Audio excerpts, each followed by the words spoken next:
नमस्कार, good evening. Money गुरु में आपका स्वागत है। आज इस पर्सनल फाइनेंस कार्यक्रम में हम बातचीत करने जा रहे हैं लोन मार्केट पर। कार्यक्रम में आज पार्टिसिपेट करने के लिए मुंबई स्टूडियो में मौजूद हैं बलवंत जैन साहब, जो कि सीएफओ हैं अपना पैसा के। आपका स्वागत है कार्यक्रम में बलवंत साहब।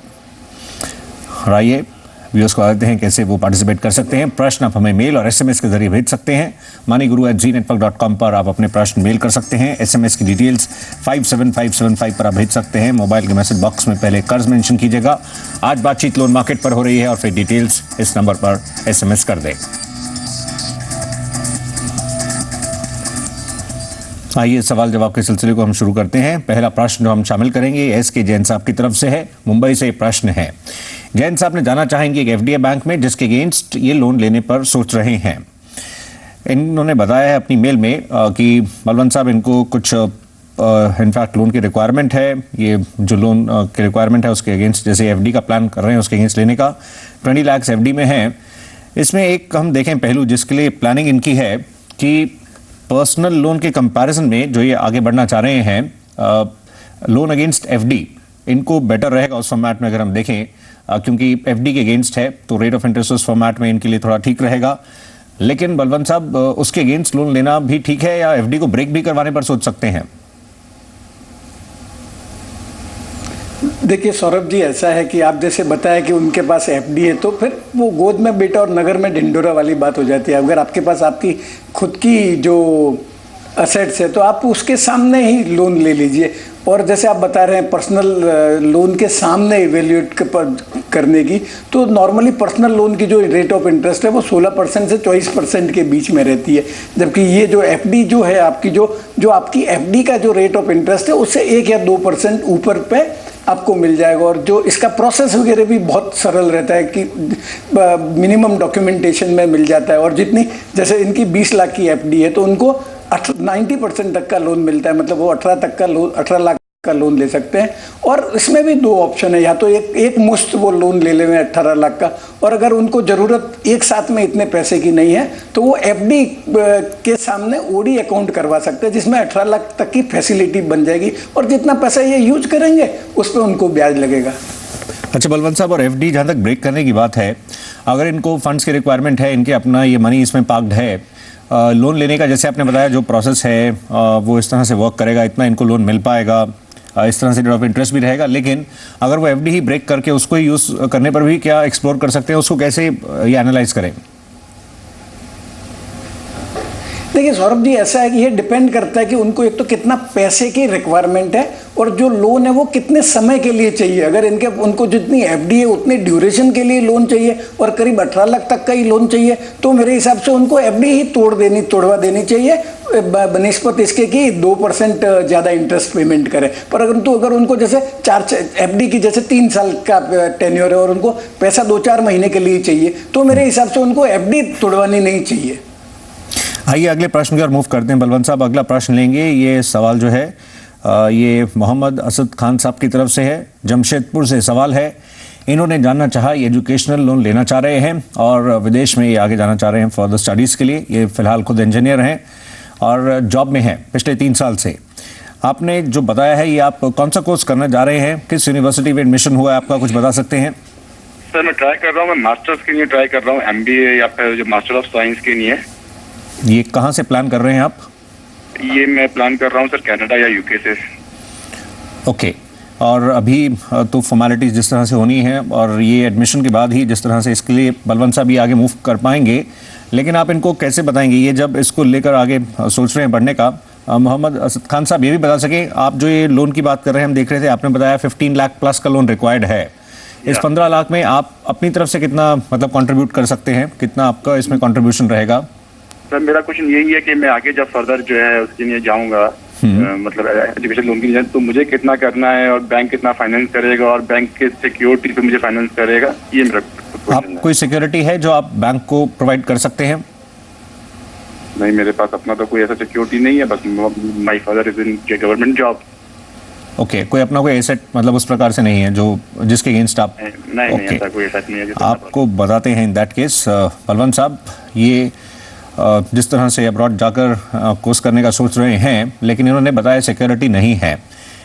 कैसे देखा जाएगा लेंडर, मतलब किन पहलुओं को देखेगा और आजकल तो वैसे ही जब अर्थव्यवस्था में स्लो डाउन है तो आगे के जॉब प्रोस्पेक्ट्स, मतलब उसमें कितना और संभल कर लेंडर देखेगा इस स्पेसिफिक केस को? देखिए सौरभ जी, ऐसा है कि मोहम्मद साहब को जो फॉरेन में जाके एजुकेशन के लिए लोन लेना है तो नॉर्मली जो इंडिया में बैंक है वो 20 लाख तक की लोन देती है, तो इनका तो रिक्वायरमेंट 15-16 लाख तक का ही है। पर इनको जो जितना भी कोर्स है, कोर्स की जो कॉस्ट है उसका 15% इनको अपनी जेब से लगाना पड़ेगा। इसके अलावा कोई भी टेंजिबल सिक्योरिटी वगैरह देनी पड़ेगी। जैसे बताइए, मोहम्मद साहब बता रहे हैं कि इनके पास खुद की सिक्योरिटी नहीं है, तो इनके पेरेंट्स का या और कोई क्लोज रिलेटिव का कोई जैसे टेंजिबल जो फिक्स असेट्स वगैरह, कोई मकान वगैरह है वो देना। और इसके अलावा बैंक इंसिस्ट भी कर सकती है कि कोई जो इक्विवेलेंट इनकम वाला है उसको गारंटर भी बनना पड़ सकता है। जी, और ये जैसे इसको मूव करने का पूरा सोच रहे हैं, ये जो अभी फिलहाल अर्थव्यवस्था जिस दौर से गुजर रही है, मतलब ये आगे जॉब प्रोस्पेक्ट्स भी देखे जाएंगे जब ये करने जा रहे हैं कोर्स, आगे किस तरह के प्रोस्पेक्ट्स होंगे और आगे क्या, जब स्पेशली क्योंकि जब अब्रॉड भी जा रहे हैं तो जब बैंक इतना लोन देंगे तो उस पहलू को भी एक्सप्लोर करेंगे। जॉब प्रोस्पेक्ट्स का तो बैंक उतना सीरियसली नहीं कंसीडर करते हैं, पर ये जरूर देखेंगे कि ये कौन से इंस्टीट्यूशन से ये कोर्स कर रहे हैं। अगर जो इंस्टीट्यूशन रेप्यूटेड है तो जरूरी नहीं कि उनको जॉब मिलने में प्रॉब्लम हो जाएगी। और ये तो साइकिल है इकोनॉमी का, तो इकोनॉमी तो अप एंड डाउन होता रहता है। तो बैंक्स नॉर्मली जो जॉब प्रोस्पेक्ट्स नहीं देखते हैं, पर जो इंस्टीट्यूशन है, कोई प्रेस्टिजियस इंस्टीट्यूशन से आप कोर्स कर रहे हैं तो लोन इनको आसानी से मिल जाएगा। और जैसे पीएसयू बैंक्स वगैरह, उनके तो जो लोन के फॉर्म्स वगैरह भी वो ऑनलाइन है। और मेरा एक और सुझाव रहेगा कि ये जहाँ रह रहे हैं, जिस एरिया में रह रहे हैं, उधर के बैंकर्स को अप्रोच करेंगे तो उनकी जो केवाईसी वगैरह है वो नॉर्म्स कंप्लाई करने में ज़्यादा सहूलियत हो जाएगी इनको। जी, और तभी अप्लाई कर सकते हैं जब एडमिशन एक बार हो जाएगा और उसी बेसिस पे ही सारे डॉक्यूमेंटेशन लेकर मूव करें। बलवंत साहब। हाँ, ये सौरभ जी आपने एकदम सही बात बताई कि बैंक आपको एंटरटेन ही नहीं करेगा जब तक आप जो इंस्टीट्यूशन में जाना चाहते हैं, जहाँ एडमिशन लेना चाहते हैं, वहाँ का कंफर्म प्रूफ ऑफ एडमिशन आप बैंक को बता दो। अगर जब आप सोच रहे हैं कि मेरे को यहाँ लेना है, वहाँ लेना है, तब तक बैंक आपको एंटरटेन नहीं करेगा। पर आपको एक बार कंफर्मेशन आ गया कि आपका कोई पर्टिकुलर इंस्टीट्यूशन में एडमिशन हो गया है, तो फिर बैंक को आपको लोन देने में सहूलियत हो जाएगी और ये प्रोसेस भी एक्सपेडाइट हो जाएगा। जी, आइए अगला सवाल अब हम लेते हैं। ये प्रश्न मुंबई से है, विक्रम साहब का है। इन्होंने होम लोन पर जानना चाहा और उसमें टैक्स रिबेट जो रहती है ATC 24B के तहत प्रिंसिपल और इंटरेस्ट की, उसके बारे में जानना चाह रहे हैं। अभी अंडर कंस्ट्रक्शन प्रॉपर्टी है, लेकिन जानना चाहते हैं इनफैक्ट क्योंकि ये अवेल तभी कर सकते हैं। हम नेक्स्ट क्वेरी की तरफ मूव कर रहे हैं। मुंबई से जो विक्रम साहब का सवाल है, ये स्क्रीन पर इनका हम एक बार सवाल लेते हैं, फिर इसको हम आगे एड्रेस करने की कोशिश करेंगे। ये डिटेल्स हैं इनकी जो स्पेसिफिकली विक्रम साहब ने मेल के, इस समय लाइन पर भी मौजूद हैं। विक्रम साहब, आप बताइए, ये आपको जो पोजीशन मिलना है ये कब एक्सपेक्टेड है? ये 2015 मार्च में एक्सपेक्टेड है। तो ये जो आपको इनफैक्ट इसका टैक्स फ्रंट पर जो रिबेट मिलेगी उसके बाद ही संभव है, तो आप क्या जानना चाह रहे हैं इस संदर्भ में? मैं वही जानना चाहता था कि अब फाइनेंशियल ईयर 13-14 में मुझे कोई टैक्स में इसमें रिबेट मिलेगा, नहीं मिलेगा? ये बलवंत साहब इंटरेस्ट कंपोनेंट का ही, और वो भी पोजीशन के बाद, इनको आप कैसे बताते हैं वो कैसे वर्क करता है? देखिए सौरभ जी, विक्रम जी जो बता रहे हैं कि इनको जो प्रॉपर्टी जो बुक की हुई है वो अंडर कंस्ट्रक्शन है, तो जो 24B के जो प्रोविजन है इनकम टैक्स एक्ट के, उसके तहत जब तक प्रॉपर्टी का पोजेशन आपको नहीं मिलता है तब तक आपको जो इंटरेस्ट का बेनिफिट है वो नहीं मिलेगा।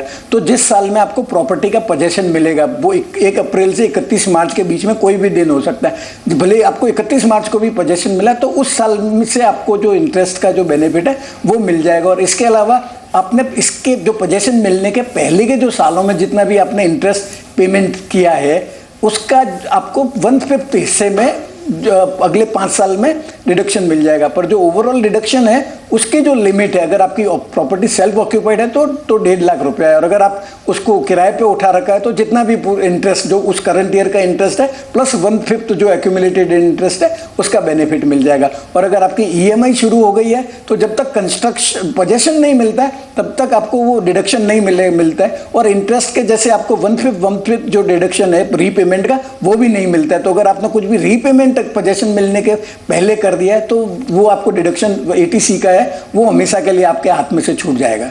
जी, तो इस तरह से वर्क करते हैं दोनों प्रिंसिपल और इंटरेस्ट का। जहां तक टैक्स फ्रंट की बात है, हम इसी नोट पर एक छोटे से ब्रेक के लिए रुक रहे हैं।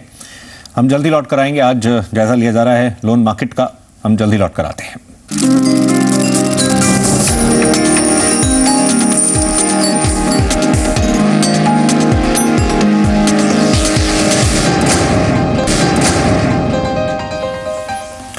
Welcome back. और अब हम अगले प्रश्न को शामिल करेंगे। आज कार्यक्रम में पार्टिसिपेट कर रहे हैं अपना पैसा से बलवंत जैन साहब। बलवंत साहब, अहमदाबाद से अगला सवाल है अजय गुप्ता साहब जी की तरफ से। अजय जी ने जानना चाहा कि इनफैक्ट ये आगे मूव करना चाह रहे हैं और इनका ऑलरेडी एक पर्सनल लोन है जो चल रहा है, इसके साथ में एक होम लोन लेना चाह रहे हैं, तो अपनी एलिजिबिलिटी चेक करना चाहते हैं। इनकी एनुअल सैलरी इन्होंने मेंशन किया है 15 लाख है, एज 40 प्लस है, 42 ईयर्स, और जो पर्सनल लोन की EMI अभी जो रनिंग है वो 42,000 पर मंथ है। ऐसे में होम लोन के लिए आप इनको कैसे बताएंगे? ये अगर हम देखें जो इनका पैकेज है उसका 40-45% तक जो बैंकर्स कंफर्टेबल रहेंगे EMI फॉर्म करने में, तो ये पहले से ही 42,000 की EMI जा रही है। तो एलिजिबिलिटी किस तरह से आप इनकी कैलकुलेट करके इनके समक्ष रखेंगे? देखिए सौरभ जी, ऐसा है कि जो लोन की एलिजिबिलिटी है वो नॉर्मली आपकी कितनी इनकम है उसके बेसिस पे डिपेंड करती है। प्रॉपर्टी जो खरीद रहे हैं वो दूसरा चीज़ हो गया, और जैसे जैसे आपकी इनकम बढ़ती है वैसे जो वो प्रोपोर्शन है कि जो बैंक प्रिज्यूम करता है कि आप EMI सर्विस कर सकते हैं वो बढ़ जाता है। तो जैसे इनकी गुप्ता जी की जो इनकम है उसके 1.25 लाख की इनकम है, उसके हिसाब उसमें बैंक्स नॉर्मली 50% तक प्रिज्यूम करते हैं कि आप 50% सर्विस करने के लिए यूज कर सकते हैं। तो उसके बेसिस पे अगर सपोज इनका पर्सनल लोन नहीं होता तो उनको 60-62 लाख रुपए तक का, 62,500 50% होता है, तो 62 लाख रुपए तक का इनको लोन मिल सकता था। पर चूंकि इनका पर्सनल लोन चल रहा है और 42,000 रुपये उसकी EMI जा रही है, तो मेरे हिसाब से बैंक वो कंसीडर करेगा जो 62,500 में से 42,000 डिडक्ट करने के बाद में जो है 20,500 जो आता है उतना ही सर्विस के लिए प्रिज्यूम करेगी। तो उस बेसिस पे उनको 20 लाख रुपए तक का ही लोन मिलेगा। तो मेरा सौरभ जी सुझाव रहेगा वो गुप्ता जी को कि अगर पर्सनल लोन ज़्यादा टेन्योर नहीं बचा है या अगर इनके पास में सरप्लस पैसा हो तो पर्सनल लोन पेमेंट कर देवे, तो इनकी जो ओवरऑल एलिजिबिलिटी है होम लोन की वो बढ़ जाएगी। तो 60-62 लाख रुपए तक का इनको लोन मिल जाएगा। जी बिल्कुल। पर्सनल लोन काफ़ी एक्सपेंसिव रहता है, छोटी अवधि के लिए लें, इमरजेंसीज के लिए लें और इसको रीपे करें जल्द, तो उसके हिसाब से फिर आपकी होम लोन की एलिजिबिलिटी बढ़ सकती है। और साथ में अगर अभी इनको ऐसे फंड्स जिस तरह से अरेंज नहीं कर पाते हैं पर्सनल लोन कम्प्लीटली रीपे करने के लिए, तो फिर एलिजिबिलिटी बढ़ाने के लिए बलवंत साहब ये जॉइंटली भी ट्राई कर सकते हैं जॉइंट लोन लेने पर।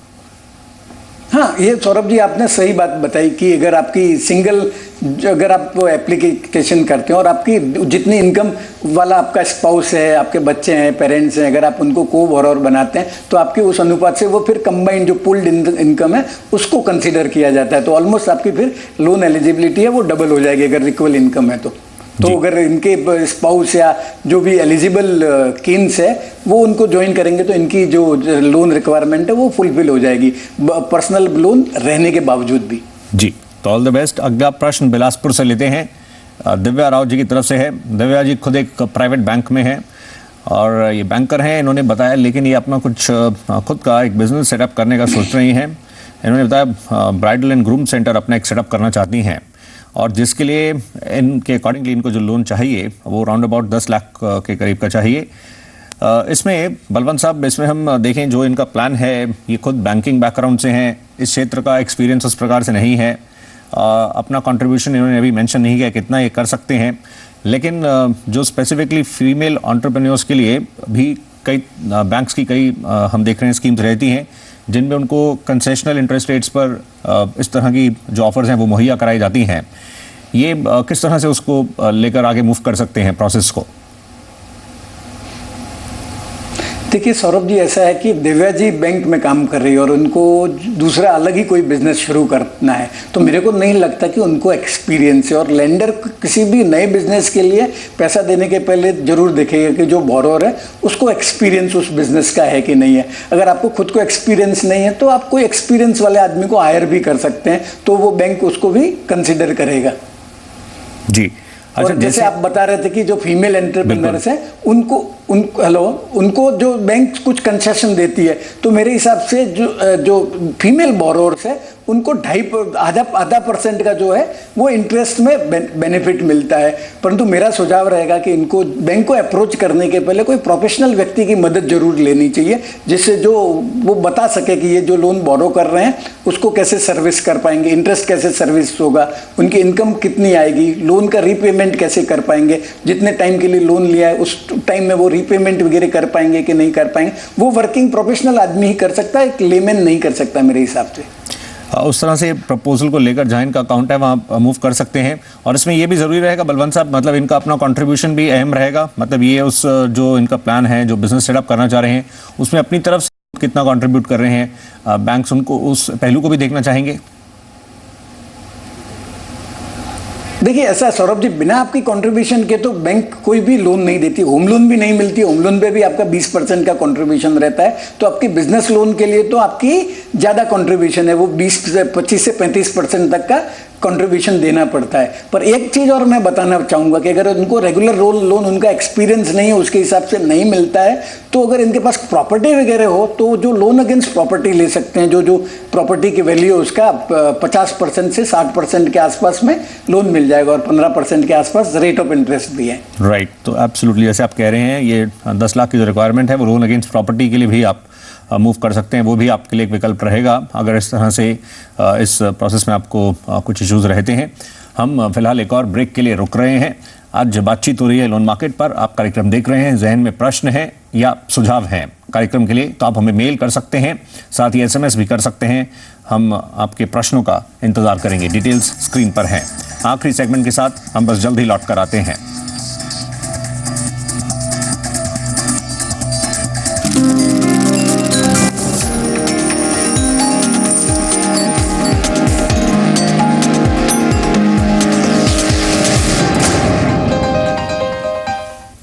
Welcome back. ये लास्ट सेगमेंट है। अगला प्रश्न गोवा से पूछने के लिए इस समय लाइन पर मौजूद हैं सिद्धेश वालके जी। गुड इवनिंग सिद्धेश साहब, हम आपके प्रश्न की डिटेल्स देख रहे थे। आपने एक बैंक का क्रेडिट कार्ड यूज़ किया है और उसको आपने टाइमली रीपे नहीं किया अक्टूबर 2006 से अब तक।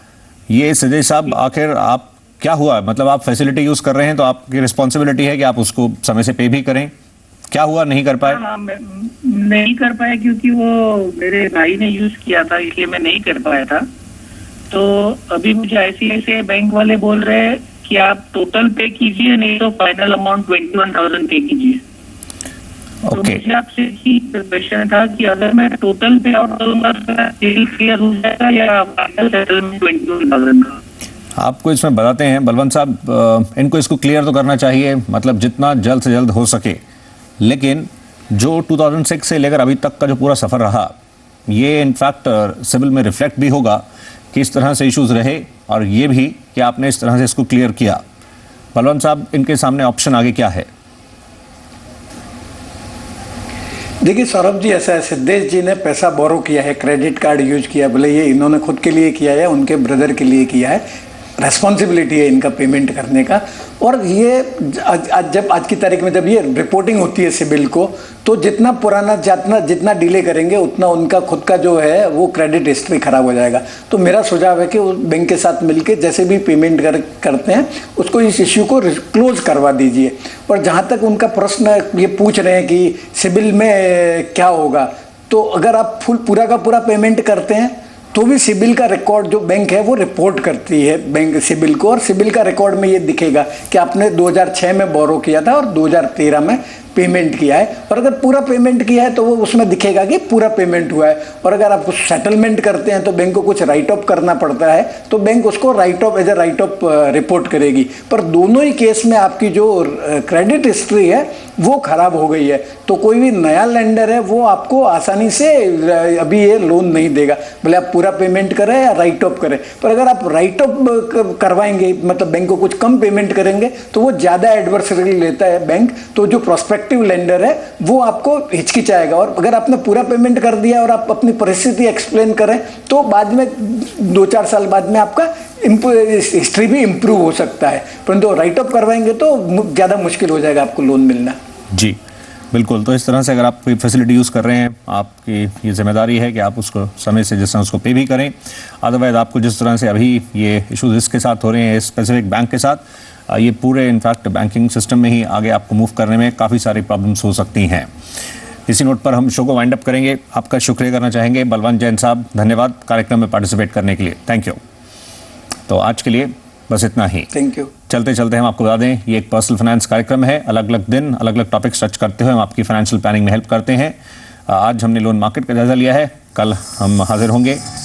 तो कल का दिन आज जिस तरह से लोन्स को टच किया है, कल हम इंश्योरेंस मार्केट पर बातचीत करेंगे। इंश्योरेंस सेंट्रिक आप अपने प्रश्न कल कार्यक्रम में पूछ सकते हैं।